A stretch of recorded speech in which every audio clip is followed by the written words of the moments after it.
तो भारतीय बाजार दिन के निचले स्तरों पर कामकाज करते हुए न केवल फ्रंटलाइन इंडेक्स बल्कि मिड कैप स्मॉल कैप दोनों में ही बिकवाली एक्सटेंड हुई है। और ये लगातार, अगर आप मिड कैप का 5 दिन का चार्ट बार साइड पर देखेंगे तो आपको ज़्यादा बेहतर समझ में आएगा कि मिड कैप इंडेक्स में बिकवाली आज ही नहीं है और ये लगातार तीसरा या चौथा सत्र है जबकि मिड कैप इंडेक्स बिकवाली ही दिखा रहा है।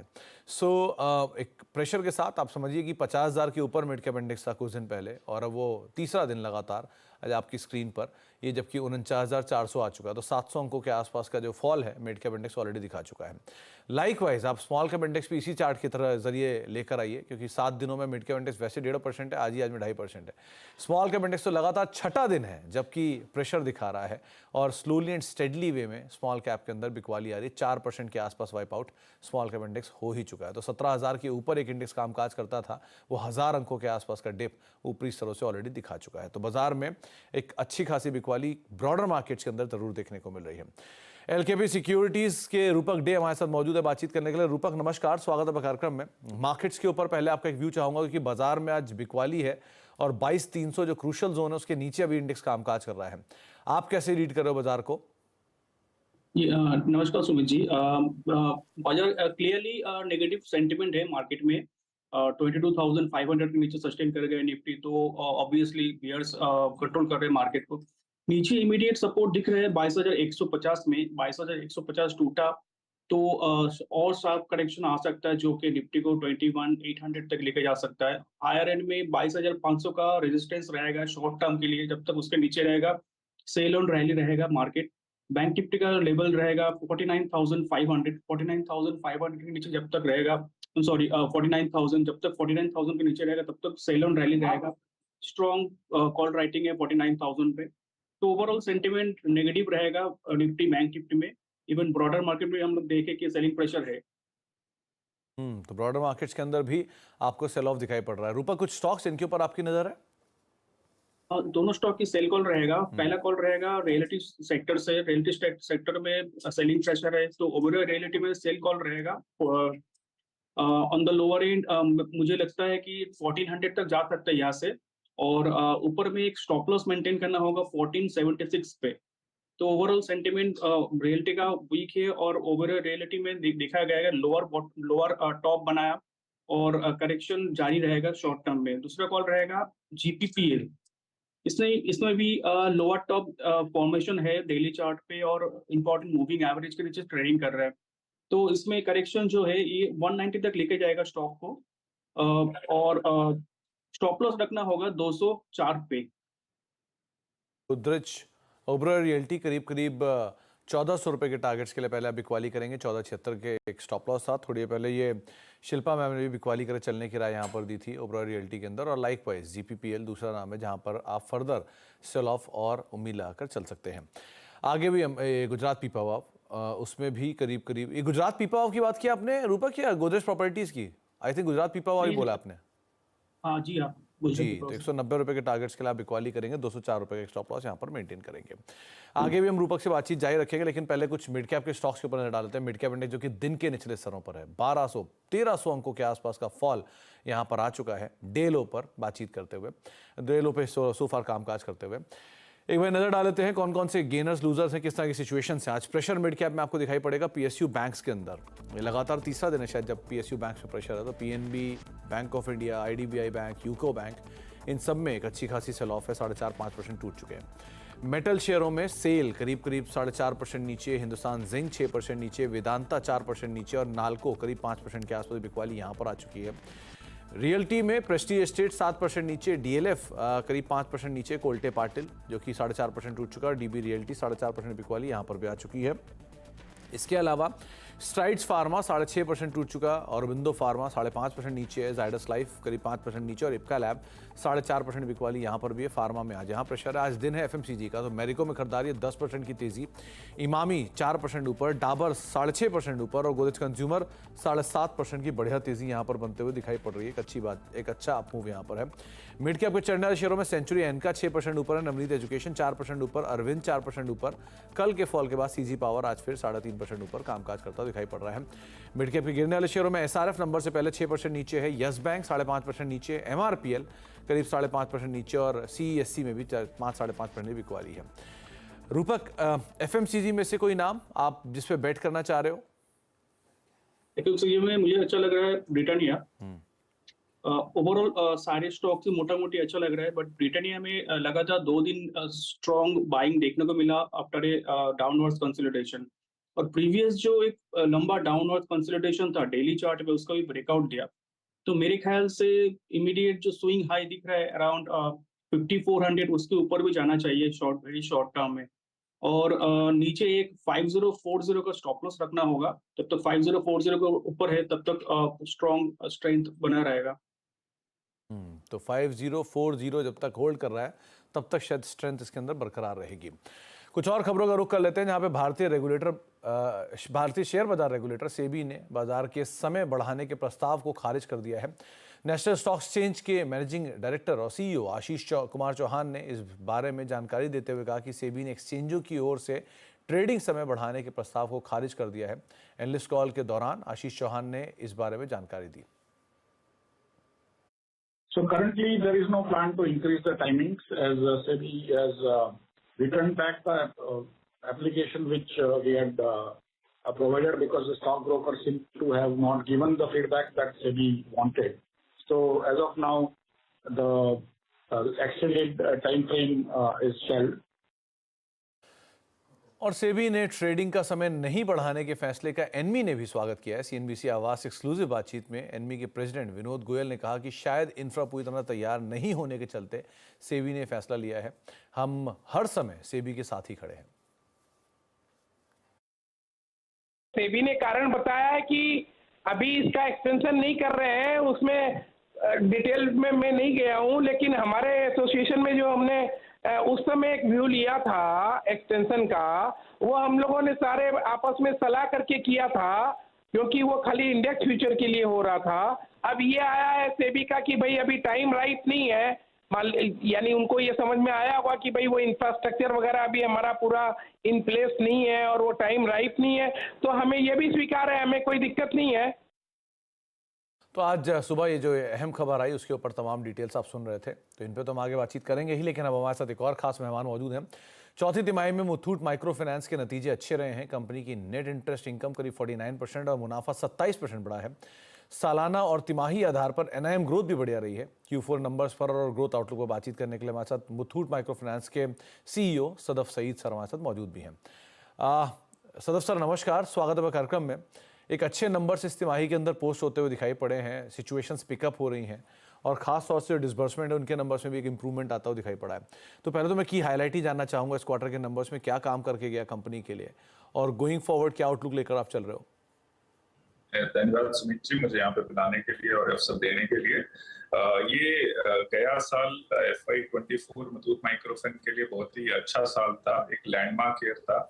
ना कि हमने एक बहुत ही अच्छा सक्सेसफुल आईपीओ क्लोज करा जिसमें हमने 960 करोड़ की कैपिटल रेज करी, जिसमें से 760 करोड़ प्राइमरी थी, और वो सारी कैपिटल मैं बताना चाहूंगा कि यूज हो गई है ब्रांच एक्सपेंशन के लिए और बिजनेस को आगे बढ़ाने के लिए। उसी के साथ इस साल हमने अपने एवर हाईएस्ट डिसबर्समेंट रिकॉर्ड करे।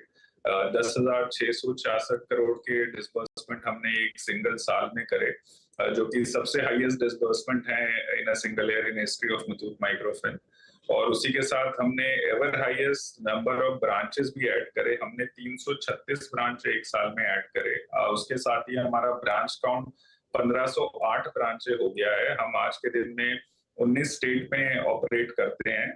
हमारा पोर्टफोलियो काफी डाइवर्स है और हम हर साल करीब 225 ब्रांचे लगाते थे। इस साल हमने लास्ट साल में 336 ब्रांचे लगाया, तो 111 ब्रांचे अधिक लगाया है हमने, जो हमारा एनुअल रेट था। तो ऑलरेडी इन्वेस्टमेंट जो करना था ग्रोथ के लिए हम कर चुके हैं। इस साल और भी अच्छा ग्रोथ आएगा।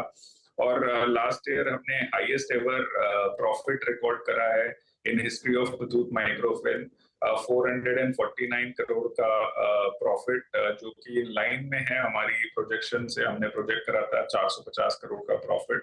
अगर हम अदर कॉम्प्रिहेंसिव इनकम और टोटल कॉम्प्रिहेंसिव इनकम देखें तो नेटवर्थ को एडिशन 463 करोड़ का हुआ है, एंड हमारा ROA अब रीच कर गया है 4.2%। हमारा नेट इंटरेस्ट मार्जिन इंप्रूव होता जा रहा है। आज के दिन में हम 12.7% के नेट इंटरेस्ट मार्जिन पे ऑपरेट करते हैं और for the quarter stand alone the margin has reached 13.5%, 13.5% तक पहुंच गया है। हम आगे वाले सालों में डेफिनेटली थोड़ा सा बेनिफिट अपने बोरोवर्स को पास करेंगे। लास्ट ईयर भी दिसंबर के रिजल्ट के बाद हमने 55 बेसिस पॉइंट कम करा था रेट, बट उसके बावजूद भी हमारा NIM बढ़ा है। तो सदफ सर, एक चीज़ पूछना चाहूँगा कि जो एसेट क्वालिटी है वो इस क्वार्टर के अंदर एक अच्छे खासा इंप्रूवमेंट वहाँ पर आता हुआ दिखाई पड़ा है, लेकिन साइमल्टेनियसली आप लोगों ने प्रोविजनिंग भी थोड़ी सी बढ़ाई है। सो कोई ऐसी चीज़ जिसको हम नहीं रीड कर पा रहे हैं, कोई कंसर्न आप मान के चल रहे हो इसकी वजह से प्रोविजनिंग बढ़ाई है, या क्या आउटलुक मान के चले हम एसेट क्वालिटी को लेके गोइंग फॉरवर्ड? सुमित जी, अगर आप देखें पूरे साल के नंबर को कंपेयर करें पिछले साल से, तो प्रोविजनिंग इन लाइन हमारी प्रोजेक्शन के हिसाब से है। हमने इस साल प्रोजेक्ट करा था 1.7% का क्रेडिट कॉस्ट रहेगा प्रोविजन एंड राइट ऑफ मिला के, एंड वो उतना ही रहा है 1.7%। यही नंबर पिछले साल 3% था, तो सिग्निफिकेंट इंप्रूवमेंट हुआ है। और हमारा एसेट क्वालिटी में भी इंप्रूवमेंट हुआ है, जो कि पिछले साल हमारा GNPA 2.97% था, इस बार 2.29% है। और नेट NPA जो 0.6 बेसिस पॉइंट था, 60 बेसिस पॉइंट था, वो आज के दिन में 0.35 है। तो काफी रिडक्शन हुआ है हमारा NPA और GNPA में। हमने प्रोविजन कवरेज ऑलमोस्ट सेम रखा है, पिछले साल 86% था, इस बार 85% प्रोविजन कवरेज है। तो there is no compromise asset quality में। और हमारा जो अंडरराइटिंग मॉडल है, जो हमने फील्ड में अपना क्रेडिट टीम लगाया है, साथ में हम क्रेडिट स्कोर कार्ड यूज करते हैं फॉर अंडरराइटिंग के लिए, वो हमें डिफरेंशिएट करता है। और मुथूट माइक्रोफिन का कंसिस्टेंटली इंडस्ट्री में सबसे बेटर एसेट क्वालिटी रहा है। बहुत बहुत शुक्रिया सदर सर, आपसे और बातचीत करता लेकिन समय का अभाव था, वरना और चर्चा करता आपसे। लेकिन बहुत बहुत शुक्रिया अपना समय हमें देने के लिए, हमसे बातचीत करने के लिए, और एक बार फिर से आपको शुभकामनाएं बढ़िया नंबर्स पोस्ट करने के लिए। उम्मीद करते हैं आगे भी आउटलुक इसी तरह का मेंटेन रहेगा। स्टॉक करीब 1-1.5% नीचे, फ्लैट टू नेगेटिव या मार्केट मोमेंटम के साथ दिन के निचले स्तरों के आसपास ही कामकाज कर रहा है। ब्रेक पे जाने से पहले, सोने की बढ़ती कीमतों के बीच देश में अफोर्डेबल ज्वेलरी की मांग भी तेजी से बढ़ रही है। इस मांग को ध्यान में रखते हुए टाइटन अफोर्डेबल ज्वेलरी ब्रांड मियां बाय तनिष्क के स्टोर देश भर में खोलने की तैयारी कर रहा है। कल नई दिल्ली में मियां का स्टोर खुला। इस मौके पर टाइटन कंपनी के मैनेजिंग डायरेक्टर CK वेंकटरमन ने कहा कि मियां कंपनी के लिए एक बहुत बड़ी अपॉर्चुनिटी है। कंपनी का छोटे शहरों में विस्तार पर खासा फोकस है। आपको सुनवाते हैं। हमारी तरफ से मियां का अपॉर्चुनिटी तो एकदम बड़ा अपॉर्चुनिटी है। जब भारत का युवा का एक ताकत है, उसके पीछे बढ़ रहे हैं हम। और शुरू से पर्टिकुलरली कई 3-4 साल से मियां का expansion, sales growth, customer delight सब कुछ बढ़ते जा रहा है। ये वेयरेबल ज्वेलरी जो मियां बनाता है, और वो भी मॉडर्न वेयरेबल ज्वेलरी, उसके लिए बहुत कुछ मार्केट है छोटे छोटे शहर में भी। आने वाले साल में बहुत कुछ एक्सपेंशन वहां पे भी होगा। तो एक्सपेंशन आप सुन रहे थे मियां स्टोर्स का, किस तरह से टाइटन आगे चल के प्लान कर रहा है। एक ब्रेक का वक्त है, ब्रेक के बाद लौटते हैं। कुछ और अहम खबरें हैं, उन पर भी बातचीत करेंगे, और साथ ही साथ खिलाड़ियों का अपडेट। लेकिन इस बीच मार्केट्स दिन के निचले स्तरों पर, स्पेशली मिड कैप इंडेक्स जब ऑलमोस्ट 3% के फॉल के आसपास पहुंच चुका है, और स्मॉल कैप इंडेक्स भी अब करीब 3% के आसपास के ड्रॉप के साथ दिन के निचले स्तरों पर कामकाज कर रहा है। तो एक तेज बिकवाली मार्केट्स में, specially mid cap small cap में देखने को मिल रही है। ब्रेक के बाद लौटते हैं और आगे बातचीत करते हैं इस पर।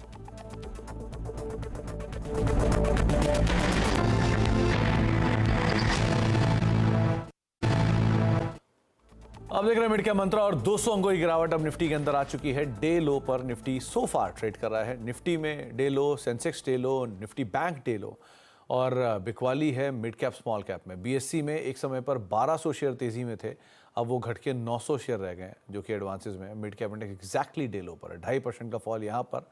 और like wise small cap index भी एडवांस डिक्लाइन है, 300 शेयर तेजी में है NSE में। BSE में 970 शेयर, F&O के सिर्फ 17 शेयर तेजी में है, और बैंक निफ्टी का सिर्फ 1 शेयर हर निशान में, 11 शेयरों में बिकवाली है।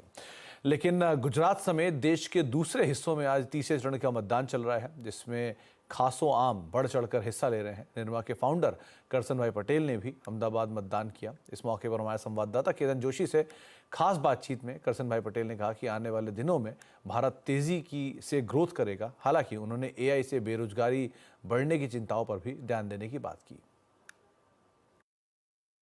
करसन भाई, आपने वोट किया और आप मतदाताओं को क्या यहाँ से संदेश देना चाहते हैं?